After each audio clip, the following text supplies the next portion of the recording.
त्यांनी दाम दन भेद या नीती वापरून आधी बाळासाहेब ठाकरे यांची शिवसेना फोडली, त्यातून सुरत गुवाहाटी गोवा मार्गे राज्यात खोके सरकार निर्माण केले।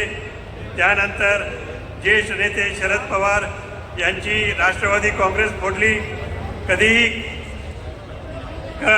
कर पण सत्ता मिळो या ऑपरेशन लोटस हा कार्यक्रम 2-3 वर्ष भाजपच्या नेत्यांनी राबवला। राष्ट्रवादीच्या नेत्यांवर भ्रष्टाचाराचे आरोप केले, ईडीची भीती घातली आणि तुरुंगात टाकण्याचा दम दिला। सरकारी यंत्रणेचा फायदा करून घेतला। महाराष्ट्राची संस्कृती भाजपच्या नेत्यांनी पार धुळीस मिळून टाकली।